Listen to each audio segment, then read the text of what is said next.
الحمد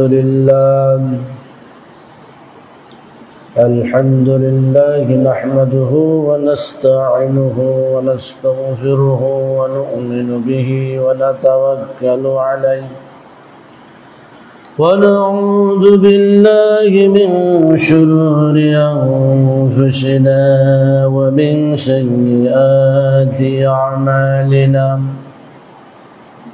من يهده الله فلا مضل له ومن يضلله فلا هادي له وأشهد أن لا إله إلا الله وحده لا شريك له وأشهد أن محمدا عبده ورسوله الذي أرسله بالحق بشيرا ونذيرا وداعيا إلى الله بإذنه وسراجا منيرا أعوذ بالله من الشيطان الرجيم بسم الله الرحمن الرحيم قل إن صلاتي ونسكي ومحياي ومماتي لله رب العالمين لا شريك له وبذلك أمرت وأنا أفضل المسلمين وقال تعالى في موضع آخر ولكل أمة جعلنا منسكا ليذكروا اسم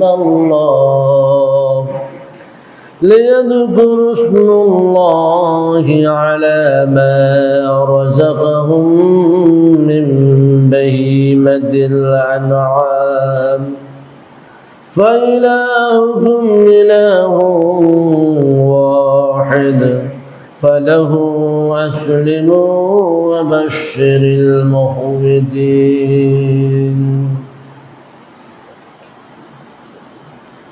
উপস্থিত সম্মানিত মুসল্লিবৃন্দ, আমরা প্রথমে আল্লাহ তাআলার শুকরিয়া আদায় করি যে আল্লাহ রাব্বুল আলামিন আমাদের জন্য তার ইবাদত করাকে নির্ধারণ করেছেন এবং কোন কোন ইবাদতগুলোর মাধ্যমে তার নৈকট্য অর্জন করা যায়, তার সান্নিধ্য অর্জন করা যায় সে ব্যাপারে দিক নির্দেশনা দিয়েছেন। এজন্য আমরা আল্লাহর প্রশংসা করি, আলহামদুলিল্লাহি রাব্বিল আলামিন।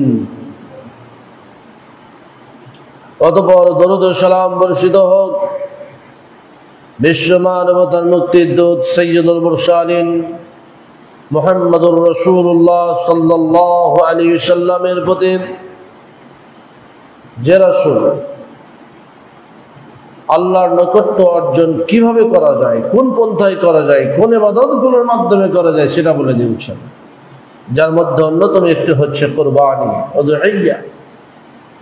কুরবানির মাধ্যমে আল্লাহর নৈকট্য অর্জন করা যায়, এটা আল্লাহ রাব্বুল আলামিনের রাসূল মুহাম্মদ সাল্লাল্লাহু আলাইহি সাল্লাম নিজের বাস্তব জীবনে, মদিনার জীবনে 10 বছরই কুরবানি করে আমাদের জন্য ইতিহাস, আমাদের জন্য আদর্শ রেখে গিয়েছেন। এই জন্য তার প্রতি দরুদ ও সালাম বর্ষিত হোক। আল্লাহুম্মা সাল্লি আলা মুহাম্মাদ ওয়া আলা আলি মুহাম্মাদ সাল্লাল্লাহু আলাইহি ওয়াসাল্লাম। সম্মানিত উপস্থিতি, আমাদের কুরবানি আর হয়তো 1 মাস বাকি আছে। এই জন্য আমাদের প্রস্তুতির প্রয়োজন। প্রত্যেকটা ইবাদতের জন্য প্রস্তুতির প্রয়োজন হয়। কিছু ইবাদত আছে আর্থিক ইবাদত, যে আর্থিক ইবাদতটি পালন করার জন্য পূর্ব থেকে প্রস্তুতি গ্রহণ ছাড়া সঠিকভাবে এই কুরবানি করা কঠিন হয়ে পড়ে। বিশেষ করে যারা মধ্যবিত্ত বা নিম্নবিত্ত আছেন তারা যদি আগে থেকে পরিকল্পনা করে অর্থ সংগ্রহ না করে, অর্থ সঞ্চয় না করে, তাহলে এই কুরবানি দেওয়া তাদের জন্য কঠিন হয়ে যায়।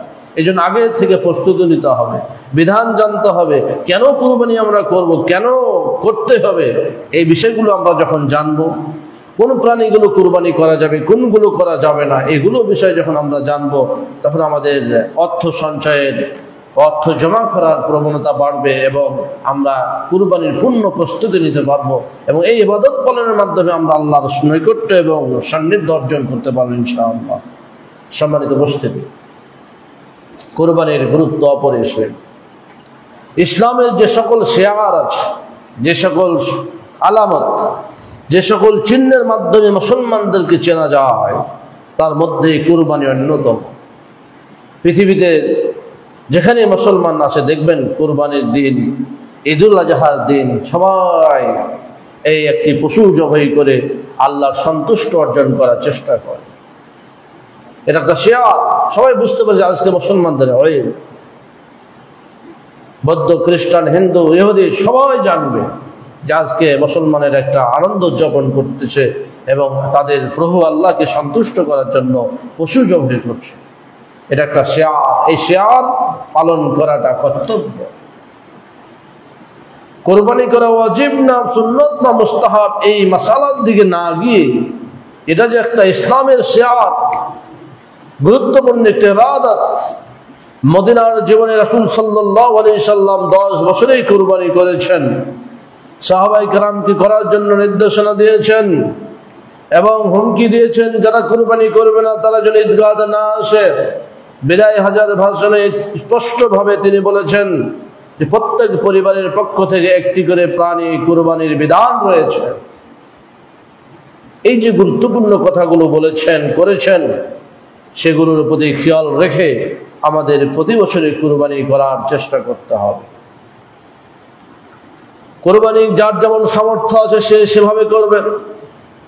যার লক্ষ লক্ষ টাকা আছে সে উট দ্বারা কুরবানি করবে, যার তার থেকে কিছু কম আছে গরু দ্বারা কুরবানি করবে, যার তার থেকে কিছু কম আছে ছাগল দিয়ে কুরবানি করবে, যার তার থেকে কিছু আছে ভেড়া দিয়ে কুরবানি করবে, তারও যার কম আছে সে প্রয়োজনে ভাগে কুরবানি দিয়ে হলেও কুরবানির বিধান পালন করার চেষ্টা করবে। একটা বিধান, এই বিধান আমাদের পালন করতে হবে। আল্লাহ রাব্বুল আলামিন বলছেন ফাসাল্লি লিরাব্বিকা ওয়ানহার। এই আয়াতটা আমরা সবাই জানি, কিন্তু আয়াতটার মর্ম, আয়াতটির দিক নির্দেশনা, আয়াতের চাহিদা কি? আল্লাহ বলছেন ফাসাল্লি লিরাব্বিক, তুমি তোমার রবের জন্য সালাত আদায় করো। এই সালাতের সাথে জুড়ে দিয়েছেন ওয়ানহার এবং কুরবানি করো। সালাত যেখানে ফরজ, সালাত আদায় করতে হয়। যখন একটা ফরজ বিধানের সাথে আর একটা বিধান সংযোজন করা হয়, জানতে হবে সেটা অবশ্যই অনেক অনেক গুরুত্বপূর্ণ ইবাদত।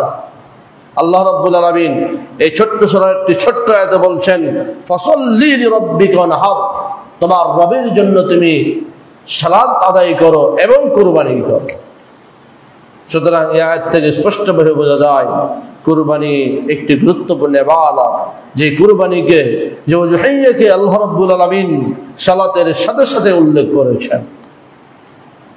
অন্য একটা আয়াতের মধ্যে আল্লাহ বলছেন কুল ইন্না সালাতি ওয়া নুসুকি ওয়া মাহইয়ায়া ওয়া মামাতি লিল্লাহি রাব্বিল আলামিন। আল্লাহ রাব্বুল আলামিন তার নবীকে নির্দেশনা দিয়ে বলছেন, হে নবী আপনি বলুন আমার সালাত। প্রথমে চলে আসলো কি? আমার সালাত। 2 নম্বরে আসলো ওয়া নুসুকি, আমার কুরবানি, আমার জীবন, আমার মরণ এই বিশ্ব চরাচরের যিনি প্রতিপালক প্রভু তার জন্যই নির্ধারিত। তাহলে এখানেও দেখেন আল্লাহ রাব্বুল আলামিন সালাতের পরে কুরবানির কথা উল্লেখ করেছেন যে ইন্না সালাতি ওয়া নুসুকি, নিঃসন্দেহে আমার সালাত এবং আমার কুরবানি গুরুত্বপূর্ণ ইবাদত বলেই তো আল্লাহ রাব্বুল আলামিন এই সালাতের সাথে কুরবানির কথা উল্লেখ করেছেন। লা শারীকা লাহু লাহুল ওয়া বিযালিকা উমিরতু আনা আউওয়ালুল মুসলিমিন। আল্লাহ আরো বলছেন বলো যে লা শারীকা লাহু, তার কোনো অংশীদার নেই, ওয়া বিযালিকা উমিরতু, আর এই ব্যাপারে আমি নির্দিষ্ট হয়েছি, আদিষ্ট হয়েছি, ওয়া আনা আউওয়ালুল মুসলিমিন, আমি প্রথম আত্মসমর্পণকারী। সম্মানিত উপস্থিতি, এই যে কুরবানির গুরুত্বকে বোঝানোর জন্য আল্লাহ রাব্বুল আলামিন সালাতের পাশাপাশি তিনি কুরবানির কথা উল্লেখ করেছেন। এবার চলে আসুন হাদিসে কি বলা হয়েছে। আল্লাহ রাব্বুল আলামিন আরেকটি আয়াতের মধ্যে বলছেন, ওয়ালিকুল্লি উম্মাতিন জাআলনা মানসাকান লিয়াযকুরু ইসমাল্লাহি আলা মা রাযাকাহুম মিন বাহিমাতিল আনআম। ওয়ালিকুল্লি উম্মাতিন, উম্মত বলতে প্রত্যেকটা নবীর উম্মতকে বোঝানো হয়েছে। আর প্রত্যেক উম্মতের জন্য আমি কুরবানির বিধান নির্ধারণ করে দিয়েছিলাম। কে বলছেন এই কথা? আল্লাহ স্বয়ং বলছেন, প্রত্যেক উম্মতের জন্য, প্রত্যেক জাতির জন্য আমি কুরবানির বিধানকে নির্ধারণ করে দিয়েছি। কি জন্য? লিয়াযকুরু ইসমাল্লাহি আলা মা রাযাকাহুম মিন বাহিমাতিল আনআম। আল্লাহ যে তাদেরকে, এই মানুষকে, প্রত্যেক উম্মতকে বাহিমাতুল আনআম মানে চতুষ্পদ জন্তু, গরু, ছাগল, দুম্বা, এগুলো যে রিজিক হিসেবে দান করেছেন, এই রিজিক হিসেবে দান করার শুকরিয়া স্বরূপ আল্লাহ রাব্বুল আলামিন এই কুরবানির বিধান প্রত্যেক উম্মতের উপরে নির্ধারণ করে দিয়েছেন। তবে এই কুরবানি অবশ্যই এক ইলাহ আল্লাহর জন্য হতে হবে। এরপরে অংশে আল্লাহ তাআলা বলছেন, ফাইলাহুকুম ইলাহু ওয়াহিদ, নিঃসন্দেহে তোমাদের যিনি ইলাহ, যিনি আল্লাহ, তিনি হচ্ছেন এক। ফালাহু আসলিমু, তোমরা তার জন্য নিজেকে সমর্পণ করো, আত্মসমর্পণ করো। অবশ্যিল মুখবিতিন, যারা বিনয়ী, যারা নম্র, যারা ভদ্র, তাদেরকে শুভ সংবাদ দিয়ে দাও। আল্লাহর বিধান যখনই আসবে তখনই মেনে নেওয়ার প্রবণতা যাদের মধ্যে রয়েছে তাদেরকে শুভ সংবাদ দিয়ে দাও, তারা এর মাধ্যমে শুভ সংবাদ পাবে। সম্মানিত মুসল্লিবৃন্দ, আল্লাহ রাব্বুল আলামিন যেমন কুরবানির গুরুত্ব সম্পর্কে আলোচনা করেছেন, কুরবানির গুরুত্ব আরোপ করেছেন, তেমনি রাসূল সাল্লাল্লাহু আলাইহি ওয়াসাল্লাম নিজের 10 বছরের মাদানী জীবনে কুরবানি করেছেন, সাহাবায়ে কেরামকে করতে উদ্বুদ্ধ করেছেন। হাদিসের মধ্যে এসেছে, আনাস রাদিয়াল্লাহু তাআলা আনহু বর্ণনা করছেন, জাহান নবী সাল্লাল্লাহু আলাইহি সাল্লাম বিকাবশাইন আমলাহাইন, নবী সাল্লাল্লাহু আলাইহি সাল্লাম সিংহলা দুটি দুম্বা দ্বারা কুরবানি করেছেন। ফারাইতুহু ওয়াদিয়ান কাদামাহু আলা সাফাহিমা, তিনি একাই একটা পশুর মাথা ধরে এবং পা তার ঘাড়ের উপরে রেখে তিনি জবাই করেছেন। কাদামাহু আলা সাফাহিমা ইউসাম্মি, এরপরে তিনি আল্লাহর নামকরণ তথা বিসমিল্লাহ বলেছেন, তাকবীর বলেছেন এবং পশু জবাই করেছেন। এটা রাসূলের সুন্নাত ছিল, নিজেই কুরবানির পশু জবাই করেছেন। আরেকটি হাদিসের মধ্যে এসেছে, হযরত ইবনে উমর রাদিয়াল্লাহু তাআলা আনহু বর্ণনা করছেন, আকাম রাসূলুল্লাহ সাল্লাল্লাহু আলাইহি সাল্লাম বিল মদিনাতি 10 সিনিন, রাসূল সাল্লাল্লাহু আলাইহি সাল্লাম মদিনায় 10 বছর স্থায়ী ছিলেন, স্থির ছিলেন, বেঁচে ছিলেন। তিনি 10 বছরে উযাহি কুরবানি করেছিলেন। তাহলে এই ইবাদতটা যদি গুরুত্বপূর্ণ এবং খুব প্রয়োজনীয় না হতো, তাহলে রাসূল সাল্লাল্লাহু আলাইহি সাল্লাম তো 10 বছরই কুরবানি করতেন না, মাঝে মধ্যে ছেড়ে দিতেন। যেটা রাসূলের কি খুব সম্পদ ছিল? তার সংসারে অভাব লেগেই ছিল, তার সম্পদ ছিল না তেমন, তারপরেও তিনি এই কুরবানি কখনো ছাড়েন নাই। 10 বছরই তিনি কুরবানি করেছেন, কুরবানি করার জন্য সাহাবায়ে কেরামকে উদ্বুদ্ধ করেছেন। আরেকটি হাদিসের মধ্যে এসেছে, হযরত উকবা ইবনে আমির আল জুহানী রাদিয়াল্লাহু তাআলা আনহু বর্ণনা করছেন, জান্নান কাসামান নবী সাল্লাল্লাহু আলাইহি সাল্লাম বাইনা আসহাবিহি জাহায়া, এক বছর রাসূল সাল্লাল্লাহু আলাইহি সাল্লাম তার সাহাবীদের মাঝে কুরবানির পশু ভাগ করে দিলেন। তিনি বলছেন, উকবা বিন আমিরের ভাগ্যে একটা জাযা পড়ল, 6 মাসের একটা প্রাণ। ফাকুলতু ইয়া রাসূলুল্লাহ সারাত জাযাত, হে আল্লাহর রাসূল, এটা তো জাযা, 6 মাসের প্রাণ, এটা দিয়ে তো কুরবানি করা যাবে না। আল্লাহ রাসূল বললেন, যহি বিহা, এটা দ্বারাই কুরবানি করো। তাহলে যদি কুরবানি গুরুত্বপূর্ণ না হতো তাহলে রাসূল সাল্লাল্লাহু আলাইহি ওয়াসাল্লাম বলতেন, ঠিক আছে, ছোট বাচ্চাটা, ছোটটা পড়ে গেছে, তাহলে আর জবাই করার দরকার নেই, ছেড়ে দাও। কিন্তু আল্লাহ রাসূল বললেন, ছেড়ে দিয়ে কুরবানি করো। আরেকটাই বর্ণনা এসেছে, আল্লাহর নবী বলছেন, মান জাবাহা ক্বাবলা আস-সালাতি ফাইন্নামা জাবাহা লিনাফসিহি, যে ব্যক্তি ঈদের সালাতের পূর্বে কুরবানির পশু জবাই করলো, সেটা তার নিজের গোশত খাওয়ার জন্যই করলো। ওয়ামান জাবাহা বা'দা আস-সালাতি সুম্মা ফাকাদ তাম্মা নুসুকহু, আর যে ব্যক্তি সালাত আদায় করে আসার পরে কুরবানির পশু জবাই করলো, সে তার কুরবানি করলো, কুরবানি সম্পন্ন করতে সক্ষম হলো। ওয়াসাবা সুন্নাতাল মুসলিমিন, এবং মুসলমানদের সুন্নাতকে সে পালন করলো। এরকম বহু হাদিস কুরবানির গুরুত্বের উপরে বর্ণিত হয়েছে।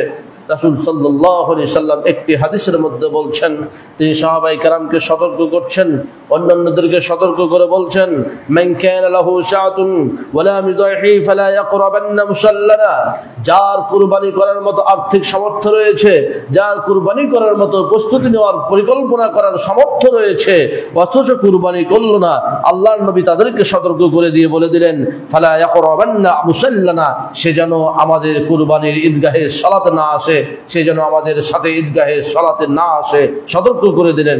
কুরবানি যদি একেবারে নরমাল কোন ইবাদত হতো, তাহলে এত বড় হুমকি রাসূল সাল্লাল্লাহু আলাইহি সাল্লাম দিতেন না। ঈদের সালাতে যাওয়া যাবে না কুরবানি না করলে। আপনার সামর্থ্য আছে, আপনি পরিকল্পনা করলে অর্থ সঞ্চয় করতে পারবেন, অর্থ সংগ্রহ করতে পারবেন, অথচ আপনি কুরবানি করলেন না। রাসূল সাল্লাল্লাহু আলাইহি সাল্লাম এ সকল মানুষকে সতর্ক করে দিয়ে বলছেন, সে যেন আমাদের ঈদের সালাতে না আসে। তা ঈদের সালাতের সাথে কুরবানির কি একটা সম্পর্ক? ঈদের সালাত আদায় করতে আসতে নিষেধ করলেন। আরেকটি হাদিসের মধ্যে এসেছে, রাসূল সাল্লাল্লাহু আলাইহি সাল্লাম বিদায় হজের ভাষণ দিচ্ছেন, সেখানে অনেক বিষয়ে বক্তব্য দিয়েছিলেন, অনেক বিষয় দিক নির্দেশনা দিয়েছিলেন। তার মধ্যে এই কুরবানির বিষয়টিও ছিল। যদি গুরুত্বপূর্ণ বিষয় একটি মহাসমাবেশে সবচেয়ে যে বিষয়গুলো গুরুত্বপূর্ণ সেগুলো আলোচনা করা হয়, যেগুলো ইম্পর্টেন্টলেস সেগুলো তো আলোচনা করা হয় না। তো বিদায় হজের ভাষণ ছিল রাসূল সাল্লাল্লাহু আলাইহি সাল্লামের একটা গুরুত্বপূর্ণ ভাষণ। যে ভাষণে তিনি বলে দিলেন, দায়িত্বহীন কণ্ঠে তিনি বলছেন, ইয়া আইয়ুহান নাস, হে লোক সকল, তোমরা শুনে রাখো, ইন্না আলা কুল্লি আহলি বাইতিন ফি কুল্লি আমিন উদহিয়া, প্রত্যেক পরিবারের পক্ষ থেকে প্রত্যেক বছর একটি করে কুরবানির পশু জবাই করার বিধান রয়েছে।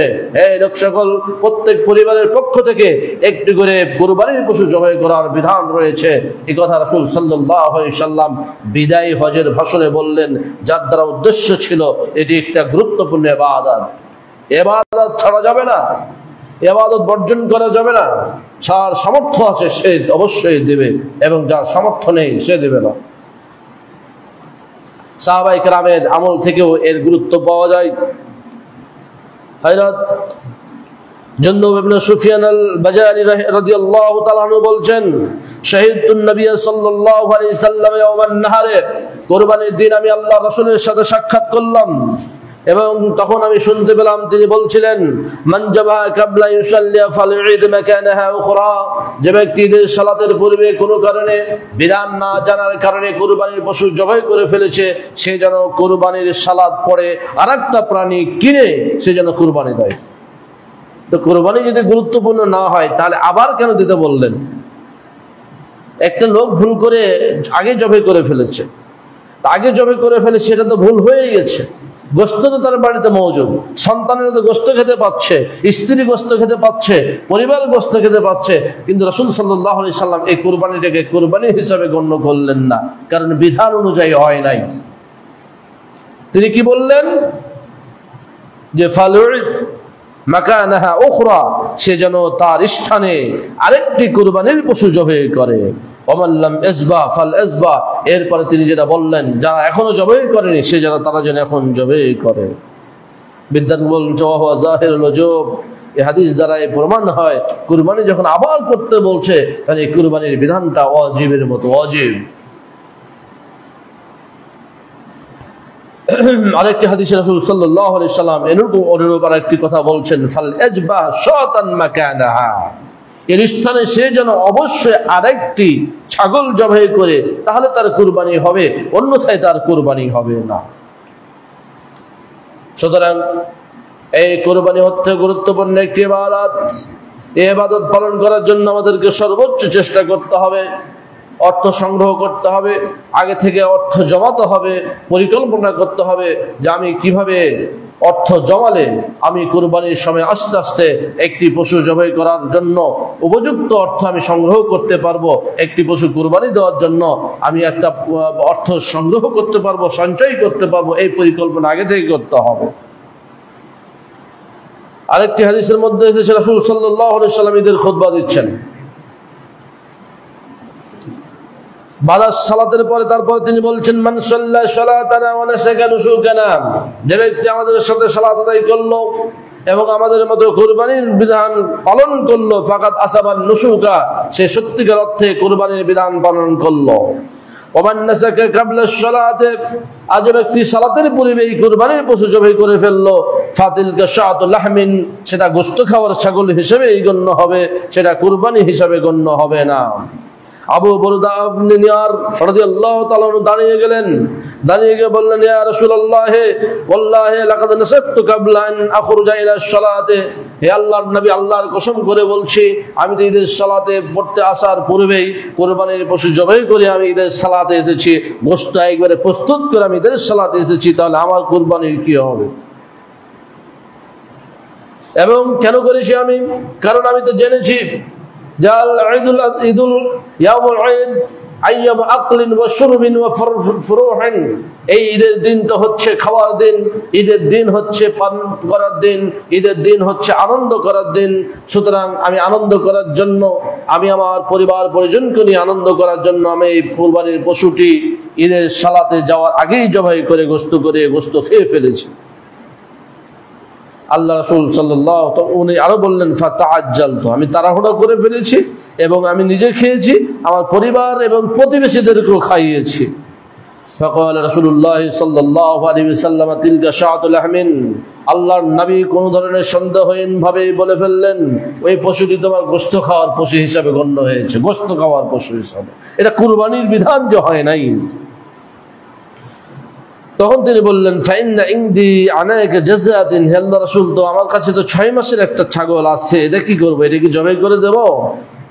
ইয়া খায়রুম মিন সাআতি লাহমিন, যদিও এটা হয়তো ওই একটা ছাগলের থেকেও গোশত বেশি হবে, ফাহাল তাজজি আন্নি, আমি যদি এই পশুটিকে জবাই করি, কুরবানি করি, তাহলে আমার জন্য যথেষ্ট হবে? রাসূল সাল্লাল্লাহু আলাইহি সাল্লাম বললেন, তুমি ঠিক আছে, তুমি এই পশুটি যেহেতু বড় বলতেছো, এটি জবাই করে এটাই তোমার জন্য যথেষ্ট, তবে এরপরে আর কেউ এরকম করলে তার জন্য যথেষ্ট হবে না। সাহাবাকে আর একটি কুরবানি করার নির্দেশ দিলেন, কুরবানি করতে বললেন। কেন? এর গুরুত্ব বেশি, কুরবানি আমাদের করতে হবে। এখন এই কুরবানির বিধান নিয়ে যারা ইখতিলাফ করছেন বা যারা হালকা মনে করে এই কুরবানিটাকে পরিহার করার চেষ্টা করছেন, আবু বকর, ওমর, ইবনে মাসউদের কথা বলে যে এটা রাসূল সাল্লাল্লাহু আলাইহি সাল্লাম বলেছেন বা এই শব্দ দ্বারা ইচ্ছা বোঝানো হচ্ছে, এদের জবাবে উলামায়ে কেরাম কঠিনভাবে জবাব দিয়েছেন, বিশেষ করে ইবনে তাইমিয়া রাহমাতুল্লাহ আলাইহি। আপনি জিলহজ মাসের চাঁদ উঠলে নখ চুল কেটে ফেলবেন, তার আগেই চাঁদ উঠলে আর নখ চুল কাটবেন না, এটা তো বিধান। এই বিধানটা কেমন? ওয়াজিবের বিধানের মতোই। এজন্য আপনি দেখবেন যারা কুরবানি দিচ্ছেন তারা নখ কাটছে না, চুল কাটছে না, এমনকি কোনো অপারেশন যদি এমার্জেন্সি না হয় সেটাও করা যাবে না। আপনার শরীরের অপারেশন, আপনার শরীরের চামড়া, বাচ্চাদের খাতনা, যদিও বাচ্চার উপর কুরবানি ওয়াজিব না, মানে কুরবানি করার বিধান হয়তো সে কুরবানি করছে না, এই জন্য হয়তো এটা প্রযোজ্য হবে না, তারপরেও উলামায়ে কেরাম বলেছেন এ সময়ে বাচ্চার খাতনা না করাই ভালো, যেহেতু চামড়া কাটা হচ্ছে। তো এই যে একটা বিষয়, কুরবানির গুরুত্ব, কেউ এটাকে হালকা করে বলার জন্য উদাহরণ দিয়ে থাকেন যে রাসূল সাল্লাল্লাহু আলাইহি সাল্লাম বলছেন, ইজা রাআইতুম হিলাল জিলহিজ্জা, তোমাদের কেউ যখন জিলহজ মাসের চাঁদ দেখবে, ওয়া আরাদা আহাদুকুম, এবং তোমাদের কেউ কুরবানি করার ইচ্ছা করবে, যে ওয়া আরাদা আহাদুকুম, কুরবানি করার ইচ্ছা পোষণ করবে, এই কথাটাকে ধরে একদল বিদ্বান বলছেন যেহেতু আল্লাহ রাসূল ইচ্ছার কথা বলেছেন, তাহলে ইচ্ছা না হলে কুরবানি না করলেও চলবে। এটাকে হালকা করার জন্য একদল বিদ্বান কথা বলেছেন, যেটা গ্রহণযোগ্য নয়। তার আরো কিছু জয়ীফ হাদিস দিয়ে দলিল দিয়েছেন, যেটাও গ্রহণযোগ্য নয়। এরপরে রাসূল সাল্লাল্লাহু আলাইহি সাল্লাম যখন কুরবানি করতেন তখন বলতেন, আল্লাহুম্মা তাকাব্বাল হাদা মিন্নি ওয়া মিন উম্মতি মান লাম ইউদাহি, আমার উম্মতের মধ্যে যারা কুরবানি করতে পারেন তাদের পক্ষ থেকে এটা কবুল করে নাও। তো এই যে দলিলগুলো দিয়ে তার হালকা করার চেষ্টা করছে, এটা গ্রহণযোগ্য নয়। কারণটা হলো, যদি হালকাই হতো তাহলে রাসূল আল্লাহ রাব্বুল আলামিন সালাতের সাথে সাথে কেন কুরবানির কথা উল্লেখ করলেন, কুরবানির বিধানের কথা কেন বললেন? একাধিক আয়াতে বলেছেন। রাসূল সাল্লাল্লাহু আলাইহি সাল্লাম কেন বললেন যারা কুরবানি করবে না তারা ঈদের সালাতে আসবে না? রাসূল কেন বিদায় হজের ভাষণের বক্তব্যের অন্যতম অংশ হিসাবে গণ্য করলেন প্রত্যেক পরিবারের পক্ষ থেকে একটি কুরবানি রয়েছে? এই কথাগুলো কেন বললেন? সাহাবায়ে কেরামের মধ্যে যে 2-4 জন সাহাবী ঈদের সালাতের আগে কুরবানি করে ফেলেছিলেন, কেন আল্লাহর নবী তাদেরকে আবার বললেন যে তোমরা কুরবানি করো? এর সবগুলোর অর্থ হচ্ছে কুরবানি গুরুত্বপূর্ণ একটি ইবাদত, যেটা উলামায়ে কেরামের মধ্যে কেউ ওয়াজিব বলেছেন। এই গুরুত্বপূর্ণ ইবাদতটা আমাদের সকলকে পালন করার চেষ্টা করতে হবে। সম্মানিত মুসল্লিবৃন্দ, এই কুরবানির পশুগুলোর মধ্যে কোন পশুটি দিয়ে আপনি কুরবানি করবেন? আল্লাহ রাব্বুল আলামিন বলছেন সামানিয়াতা আজওয়াজিম মিনাদ দান ইসনাইন ওয়া মিনাল মাজ ইসনাইন। আপনি ভেড়া দিয়ে কুরবানি করতে পারেন, আপনি ছাগল দিয়ে কুরবানি করতে পারেন, খাসি দিয়ে কুরবানি করতে পারেন, গরু দিয়ে কুরবানি করতে পারেন, যেটা বাহিমাতুল আনআম হাদিস কোরআনুল কারীমে বলা হয়েছে। এই বাহিমাতুল আনআমের যে কোনো প্রাণী দিয়ে কুরবানি করা যেতে পারে। আল্লাহ রাব্বুল আলামিন এগুলোকে জোড়া জোড়া ভাবে সূরা আনআমের 133 থেকে 34 নম্বর 43 থেকে 44 নম্বর আয়াতে আলোচনা করেছেন। তো কুরবানির পশুর মধ্যে কোন পশুগুলো কুরবানি হিসাবে অযোগ্য হিসাবে গণ্য হবে, এগুলো আমাদের জানতে হবে কুরবানি পশু ক্রয়ের পূর্বে। রাসূল সাল্লাল্লাহু আলাইহি ওয়াসাল্লাম কুরবানির পশুর ক্ষেত্রে স্পষ্টভাবে 4টি বিষয়কে নাকচ করেছেন। 4 শ্রেণীর প্রাণী দ্বারা কুরবানি করতে যাবে না, জায়েজ হবে না বলে উল্লেখ করেছেন। 1 নম্বর কি আরবাউন লা ইয়াজুজনাল আল আওরা ওয়াল বাইয়ুন আওয়ারুহা। যদি কুরবানির পশুটা অন্ধ হয়, চোখে দেখতে না পায় এবং তার অন্ধ হওয়ার বিষয়টা স্পষ্ট হয়, সেই পশু দ্বারা কুরবানি করলে কুরবানি জায়েজ হবে না, কুরবানি হবে না। কারণ আপনি আল্লাহকে খুশি করার জন্য কুরবানি করবেন। তো আল্লাহকে যে প্রাণী খুশি করার জন্য, আল্লাহকে খুশি করার জন্য যে প্রাণী জবাই করবেন, সেই প্রাণীটি কেন হবে অন্ধ, কেন হবে খোড়া, কেন হবে চোখ বাঁকা, নাক বাঁকা, কেন হবে পা বাঁকা? সুন্দর হতে হবে। আপনারা জানেন হাবিল এবং কাবিল যে কুরবানি দিয়েছেন, হাবিলের কুরবানিটা কবুল হয়েছিল, কাবিলেরটা হয় না। এর পিছনের কারণটা কি? হাবিল তার সম্পদের শ্রেষ্ঠ সম্পদ ছাগল পালন করতেন। ছাগলের মধ্যে হতে যে ছাগল দুম্বাটি সব থেকে ভালো ছিল, তরতাজা ছিল এবং সে ভালোবেসে পিঠে কোলে করে মাঠে নিয়ে যেত, আবার মাঠ থেকে চারণভূমি থেকে নিয়ে আসতো। ওই প্রাণীটি দিয়ে তিনি কুরবানি করেছিলেন, এই জন্য তার কুরবানি কবুল হয়েছিল। তাহলে কোনটা? যেটা তরুতাজা, যেটা স্বাস্থ্যবান, যেটা সুস্থ, যেটা ভালো, সেই প্রাণীটি কুরবানি করেছিলেন হাবিল আলাইহিস সালাম, এই জন্য তার কুরবানি কবুল হয়েছিল। অন্যদিকে কাবিল, অনাবৃষ্টির কারণে আপনারা দেখবেন গম যেগুলো অপরিপক্ক হয়ে থেকে যায়, ভাঙা ভাঙা হয়ে থাকে, সেইগুলো একটা পাত্রে করে নিয়ে পাহাড়ের উপরে দিয়ে এসেছিল। তার নিয়তি ভালো ছিল না। এই নিয়ত ভালো না থাকার কারণে তার সম্পদের যেটা নোংরা সম্পদ, সেটাকে সে কুরবানি হিসেবে পাহাড়ের উপরে রেখে এসেছিল। এই জন্য আল্লাহ রাব্বুল আলামিন তার কুরবানি কবুল করেন নাই।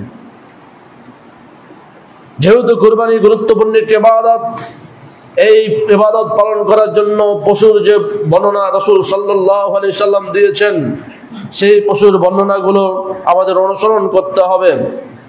আল্লাহর রাসূল বলছেন আল আওরাল বাইয়ুন আওয়ারুহা, এমন অন্ধ প্রাণী যার অন্ধত্ব বিষয়টা স্পষ্ট, ওয়াল মারিদা আল বাইয়ুন মারাদুহা, এমন অসুস্থ যার অসুস্থ হওয়ার বিষয়টি স্পষ্ট। আপনি দেখে বুঝতে পারছেন যে এই ছাগলটি অসুস্থ, আপনি দেখেই চিনতে পারছেন যে গরুটি অসুস্থ, আপনি ওই পশু দিয়ে কুরবানি দিবেন কেন? আপনাকে সুস্থ একটা পশু দিয়ে কুরবানি দেওয়ার চেষ্টা করতে হবে। এরপর আল্লাহর নবী বলছেন ওয়াল আরদা আল বাইয়িন দালুহা, এমন খোড়া যে খোড়া হাঁটতে পারে না, চলতে পারে না, হালকা হালকা হেঁটে যায়, ঈদগাহ পর্যন্ত বা মুসাল্লা পর্যন্ত বা যেখানে কুরবানি জবাই করা হবে সে পর্যন্ত হেঁটে যাওয়ার ক্ষমতা রাখে না, এমন খোড়া প্রাণী দিয়ে কুরবানি করা যাবে না। এরপরে রাসূল সাল্লাল্লাহু আলাইহি সাল্লাম বলছেন ওয়াল কাসীরু আল্লাযী লা তুনকি, এমন ক্ষীণ, একবারে দুর্বল, যার পায়ের ভিতরে, প্রত্যেকটা প্রাণীর পায়ের ভিতরে, এমনকি মানুষের কি থাকে, ক্যালসিয়াম থাকে। তো ক্যালসিয়াম শুকিয়ে যাওয়ার কারণে এমন অবস্থা হয়ে গেছে যে সে দেখেই মনে হচ্ছে এটা একেবারে রোগা, অসুস্থ এবং খারাপ ছাগল। তো এরকম প্রাণী দিয়ে কোরবানি দেওয়া যাবে না বলে রাসূল সাল্লাল্লাহু আলাইহি সাল্লাম স্পষ্টভাবে বলেছেন। তো সাহাবী বললেন, ইয়া রাসূলুল্লাহ, ইন্নী আকরাহু আন ইয়াকুনা ফিল কারনি নাকশুন, যদি প্রাণীর মধ্যে সিংয়ের মধ্যে কোনো ত্রুটি বিচ্যুতি থাকে সেটাও তো আমার কাছে অপছন্দ, যে সেটা দিয়ে আমি কুরবানি দেব কেন? রাসূল সাল্লাল্লাহু আলাইহি, তারপরে তার দাঁতে যদি প্রবলেম থাকে, দাঁত একটা ভেঙেছে, একটা ভাঙলে, একটা অর্ধেক ভেঙে গিয়েছে, এটা দিয়েও কুরবানি দিতে তো আমার অস্বস্তি বোধ হয়, আমাকে খারাপ লাগে। আল্লাহ রাসূল সাল্লাল্লাহু আলাইহি সাল্লাম বলছেন, মা কারিহতাহু ফাদাহু, যেটাকে তুমি অপছন্দ করো, যেটা তোমার মন চাইবে না, সেটাকে পরিহার করো, সেটা দিয়ে কুরবানি দিও না। ওয়ালা তুহাররিহু আলা আহাদিন, তবে হালকা শিং ভেঙে যাওয়ার কারণে, দাঁত ভেঙে যাওয়ার কারণে এই কুরবানি যে হবে না এমন ফতোয়া দিও না, বরং তুমি তোমার জন্য সেটাকে অপছন্দ করো, তুমি দিও না। আরেকটাই বর্ণনা এসেছে, আলী রাদিয়াল্লাহু তাআলা আনহু বলছেন, আমারানা রাসূলুল্লাহ সাল্লাল্লাহু আলাইহি ওয়াসাল্লাম আন নাস্তাসরিফাল আইনা ওয়াল উযনা ওয়া আন্না নুযহা বিআওরা ওয়ালা মুকাবালা ওয়ালা মুদাবারা ওয়ালা শারকা ওয়ালা হারকা। আলী রাদিয়াল্লাহু তাআলা বলছেন, রাসূল সাল্লাল্লাহু আলাইহি সাল্লাম আমাদেরকে নির্দেশ দিয়েছিলেন। কি নির্দেশ? যখন আমরা কুরবানির পশু আমরা কুরবানি দেওয়ার জন্য ক্রয় করব, যেন আমরা তার কান এবং চোখটা ভালোভাবে দেখে নিই, যে চোখ ভালো কিনা, চোখের মধ্যে অন্ধত্ব আছে কিনা, তার কান কাটাকুটি কিনা, এই কান যেন দেখি আর চোখটা যেন ভালোভাবে দেখে নেই। আর শিংটা তেমন দেখতে বলেন নাই, তারপরেও শিংটাও যদি নিরাপদ হয় সেটাই কুরবানি দেওয়া ভালো। এরপরে রাসূল সাল্লাল্লাহু আলাইহি সাল্লামের নির্দেশনা মোতাবেক ওই সাহাবী বর্ণনা করছেন যে রাসূল আরো কি নিষেধ করেছেন, আরো কি দেখতে বলেছেন, আমরা যেন আল-নুযাহি বিআওরা, অন্ধ প্রাণী দিয়ে কুরবানি না করি, ওয়ালা মুকাবালা ওয়ালা মুদাওয়ারা ওয়ালা শারকা ওয়ালা খারকা। এগুলোর অর্থ হচ্ছে, মুকাবালা কি? হিয়াল্লাতী ইউক্তাউ তারফাল উযনিহা, কানের এক সাইড কাটা, দুই সাইড কাটা। আল মুদাওয়ারা কি? আল্লাতী ইউক্তাউ মুআখিরাল উযন, কানের আগালের দিক কাটা। মাশারকা ক্বাল আল্লাতী ইয়াশুক্কু উযনুহা, কান ফুটো করা। আর খারকা হচ্ছে কি? আল্লাতী তাখরিকু উযনুহা, উঁচু দিক, উপরের দিক ফাটা। এক কথায় কানের ত্রুটি বিচ্যুতিগুলো বিশেষ করে আল্লাহ রাসূল সাল্লাল্লাহু আলাইহি সাল্লাম কুরবানির ক্ষেত্রে দেখতে বলেছেন। একটা হলো কান, আর একটা হলো চোখ। কুরবানির পশু যখন আপনি ক্রয় করতে যাবেন, সেটা গরু হোক, ছাগল হোক, দম্বা হোক, তখন ভালোভাবে তার চোখটা দেখবেন, ভালোভাবে তার কান দেখবেন, সিংহ দেখার চেষ্টা করবেন, সিং যাতে ভাঙা ভঙ্গি না হয়, এটাই হচ্ছে নিরাপদ।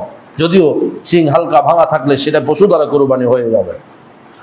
সম্মানিত উপস্থিতি, রাসূল সাল্লাল্লাহু আলাইহি ওয়াসাল্লাম কুরবানি করতেন বিশেষ করে ছাগল, দুম্বা দিয়ে, যে দুম্বাটা সাদা রঙের ছিল।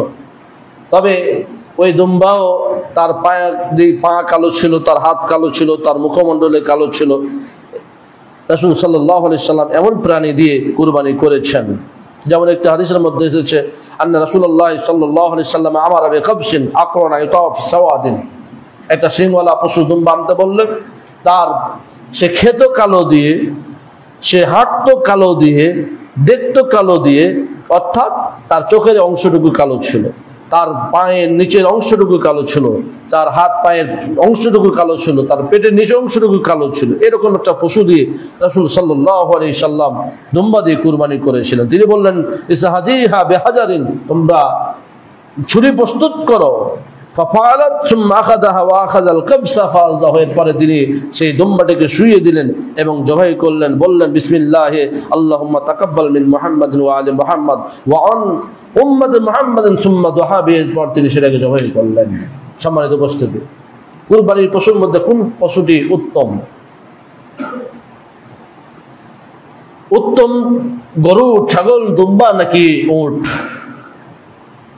আগে আমাদের জানতে হবে এটি আর্থিক ইবাদত। কুরবানি দেওয়াটা হচ্ছে মানুষের আর্থিক ইবাদত। কিছু আছে শারীরিক ইবাদত আছে, কিছু আছে আর্থিক ইবাদত আছে। এই কুরবানি করাটা হচ্ছে আর্থিক ইবাদত। যেই যত আপনি অর্থ ব্যয় করবেন তত আপনার সওয়াব বেশি হবে। তাহলে অর্থ যদি ব্যয় করার ক্ষেত্রে আপনি দেখতে যান, তাহলে সব থেকে দাম বেশি হবে উটের। এই জন্য আমরা বলতে পারি উট হচ্ছে সব থেকে উত্তম। এরপরে আসবে গরু, এরপর আসবে ছাগল, দুম্বা বা এই শ্রেণীর যেগুলো প্রাণী রয়েছে, সেটা ভেড়া হতে পারে, যেমন কেন এই বিধানটা কেন আসলো, কেন উত্তমের কথা আসলো? রাসূল সাল্লাল্লাহু আলাইহি সাল্লাম বলেছেন, যারা আজানের পূর্বে মসজিদে আসবে, যে প্রথমে আসবে সে কি কুরবানি দেওয়ার সওয়াব পাবে? উট কুরবানি দেওয়ার সওয়াব পাবে। উটের কথা কেন বলা হলো? কারণ হচ্ছে উট আর্থিকভাবে দাম বেশি, অর্থগতভাবে অর্থনৈতিকভাবে দাম বেশি কার? উটের। এই জন্য রাসূল সাল্লাল্লাহু আলাইহি সাল্লাম বললেন, আজানের পূর্বে যারা আসবে, এই আসার মধ্যে যারা প্রথমে মসজিদে জুমার মসজিদ আগমন করবে, তাদের যারা প্রথম ভাগে আসবে তারা উট কুরবানি দেওয়ার সওয়াব পাবে। এরপরে যারা ভাগে যারা আসবে তারা গরু কুরবানি দেওয়ার সওয়াব পাবে। এরপরে যারা আসবে তারা ছাগল দুম্বা কুরবানি দেওয়ার সওয়াব পাবে। তাহলে আল্লাহ রাসূল সাল্লাল্লাহু আলাইহি সাল্লাম যে স্তর বর্ণনা করলেন, সেখানে প্রথমে থাকলো উট, তারপরে গরু, তারপরে দুম্বা, ছাগল, ভেড়া ইত্যাদি ইত্যাদি।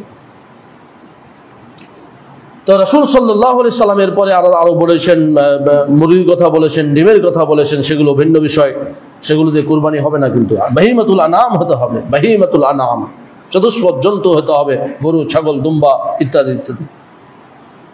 এবার আসুন, কোন রঙের পশু দ্বারা আপনি কুরবানি করবেন, এটাও কিন্তু হাদিসে এসেছে। রাসূল সাল্লাল্লাহু আলাইহি সাল্লাম বলেছেন যে দুইটি কালো রঙের পশুর রক্ত অপেক্ষা একটি সাদা রঙের পশুর রক্ত আল্লাহর কাছে বেশি প্রিয়।